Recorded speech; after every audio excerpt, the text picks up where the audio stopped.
आज जो हम यहाँ इकट्ठा हुए हैं काफ़ी इम्पोर्टेंट एक हमारा अचीवमेंट रहा है। जैसा कि हमने पहले भी बात करी थी कि फोर्टिस हॉस्पिटल ग्रेटर नोएडा जो है वो स्ट्रक्चरल हार्ट के ऊपर काफ़ी एडवांस लेवल पे काम कर रहा है। आज जो हमारी उपलब्धि रही है वो भी उसी दिशा में हमारा एक बहुत ही ठोस कदम रहा है। एक प्रोसीजर कहते हैं जिसको बोलते हैं trans catheter aortic valve replacement, जिसमें क्या होता है कि जब भी अगर मान लीजिए आपके शरीर में आपकी आर्टरीज में कैल्सिफिकेशन बहुत ज़्यादा है तो कई बार वो आपका वो जो कैल्सिफिकेशन है वो आपके वॉल्व तक पहुंच जाता है, जिससे कि उस वॉल्व में काम करना काफ़ी कम हो जाता है। जैसे इस केस में जो हम लोग अभी आज जो हमारे साथ में एक हमारे जो वॉरियर साथ में बैठे हुए पेशेंट, उनके केस में ऐसा ही था और वो वॉल्व में जो मेन वॉल्व होता है एओर्टिक वॉल्व, उसमें कैल्सिफिकेशन होने की वजह से उसकी फंक्शनिंग ओपनिंग एंड क्लोजिंग में काफ़ी प्रॉब्लम आ रही थी। इसे एक सोल्यूशन हमारे पास में होता है कि हम उसको एक बाईपास सर्जरी के थ्रू हम एक नॉर्मल कार्डियक सर्जरी के थ्रू हम उसको रिप्लेस कर सकते थे। लेकिन हमारे पास में एक यहाँ पर इनकी जो मेडिकल कंडीशन थी उससे हमें एक उपाय हमारे पास में और था, जिससे हमें trans catheter aortic valve replacement के थ्रू हमें एक आर्टरी के थ्रू जो कि पर्क्यूटेनियसली हमने इसको उस वॉल्व को रिप्लेस किया है, जिसको हम लोग बोलते हैं वॉल्व इन वॉल्व, यानी कि जो हमारा एग्जिस्टिंग वॉल्व था उसे हमने एक एक्सपैंडेबल वॉल जो होता है जो कि एनिमल टिश्यू का बनता है उसे हमने आर्टरी के थ्रू पर्क्यूटेनियसली हमने उसको वॉल्व को रिप्लेस कर दिया। और आज रिजल्ट्स हमारे सबके सामने है कि इसमें जो रिकवरी होती है which is much more faster than normal cardiac surgery. You understand कि कार्डियक सर्जरी में रिकवरी में थोड़ा समय लगता है। इस केस में हम ये कर पाए, हम 2 दिन के अंदर हमने पेशेंट को डिस्चार्ज भी कर दिया।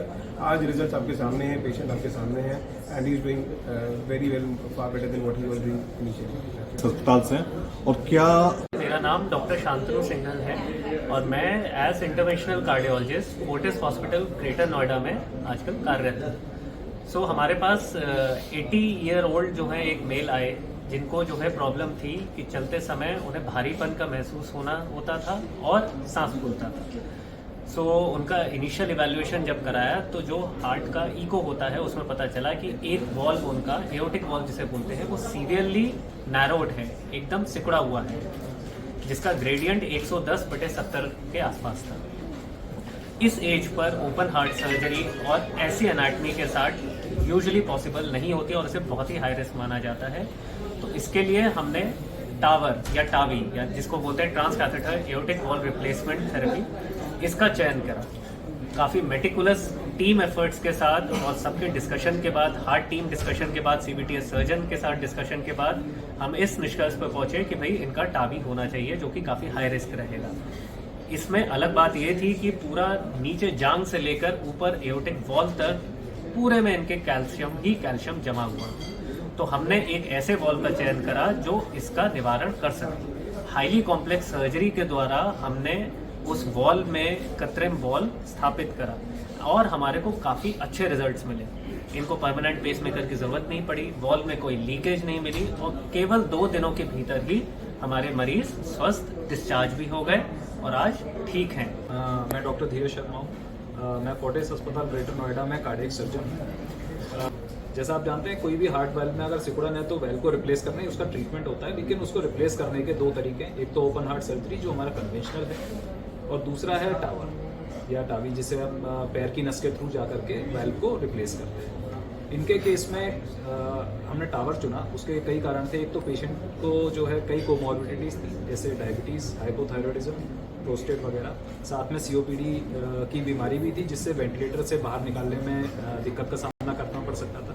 जो दूसरी सबसे इम्पॉर्टेंट चीज़ थी, इनका एओर्टा पूरी तरह कैल्सिफाइड एओर्टा के अंदर ओपन हार्ट सर्जरी करके वाल्व रिप्लेस करना, उसकी रिस्क बहुत ज़्यादा होती है, स्ट्रोक का रिस्क बहुत ज़्यादा होता है और ऑपरेशन के बाद ब्लीडिंग का रिस्क बहुत ज़्यादा होता है।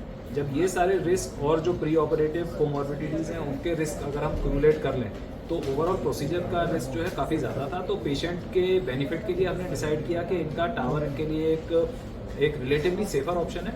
मैं ये नहीं कहूँगा कि बिल्कुल ही सेफ था और उसमें कोई दिक्कत नहीं थी, but as compare to open heart it was relatively a safer option. तो उसी के लिए फिर हम लोग आगे बढ़े, पेशेंट से और उनकी फैमिली से सारी चीज़ें डिस्कस की गई। जब उन्होंने गो हेड किया फिर उसकी पूरी प्लानिंग की गई कि कौन सा वेल्व लिया जाएगा, उसके साथ में क्या पूरा बैकअप रहेगा और जो भी कॉम्प्लिकेशन एंटिसिपेटेड थे, जैसा डॉक्टर साहब ने बताया कि ब्लीडिंग का रिस्क होता है, खून की बड़ी नस में कैल्शियम जमा हुआ था, वहाँ पे वेल फुलाने के दौरान ब्लीडिंग हो सकती है। पैर की नस जिससे हम जाते हैं अंदर, उसकी ब्लीडिंग हो सकती है। और कभी कभार ऐसा रेयर केसेस में देखा गया कि वेल जो है पूरी तरह से बैठता नहीं है, जिसकी वजह से वेल लीक हो सकता है। और कभी कभी वेल माइग्रेट भी कर जाता है, मतलब वहाँ आपने जाकर के वेल खोला और वो जो है पूरी तरह बैठा नहीं और हार्ट के प्रेशर की वजह से वो आगे निकल के भाग गया। तो इन सब के लिए जो है हमें पूरी तरह से तैयार रहना था कि अगर ऐसी कोई इंसिडेंस होती है तो उसको हम इफेक्टिवली टैकल कर पाएँ, पेशेंट की जान को कम से कम रिस्क हो। तो ये सारी चीज़ें पूरी तरह से प्लान करने के बाद इस प्रोसीजर को किया गया और डॉक्टर शांतनु ने कैथ लैब में बहुत अच्छे तरीके से उसको एग्जीक्यूट किया प्रोसीजर को। प्रोसीजर लास्टेड अबाउट 1.5 आवर और उसके बाद जो 2 दिन के अंदर ही आपको पता है कि पेशेंट को जो है डिस्चार्ज कर दिया गया and he is perfectly fine right. अब आप एकदम ठीक है? काफ़ी ठीक है, देखो थोड़ा टाइम तो लगता ही है। अब वैसे काफ़ी बेटर है, हमारे को ये डर तो नहीं कि मेरा हार्ट ब्लॉक है, सब कुछ है। फोर्टिस के लिए आपकी फैमिली क्या बोलने जाएगी?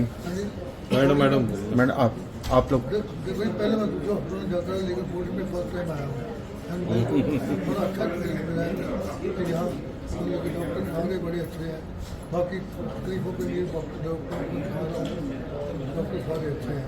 पहले मेरे मॉम एडमिट हुए थे यहाँ पे, उनको भी डॉक्टर शांतनु और डॉक्टर निगम ने ट्रीट किया था यहाँ पे। उनको एक्यूट पेरिटोनाइटिस था and while she was admitted she had a mild cardiac arrest, very little small episode, जिसकी वजह से डॉक्टर शांतनु इन्वॉल्व हुए थे and that's how we started coming to Fortis.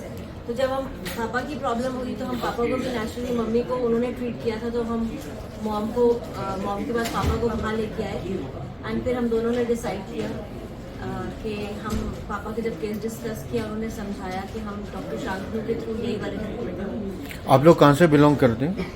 मैं कनाडा से आई हूँ। हम लोग एवरी 6 मंथ्स पापा को विजिट करने आते हैं, मम्मी पापा दोनों को, एंड मेरी सिस्टर इंडिया से। Okay, thank you.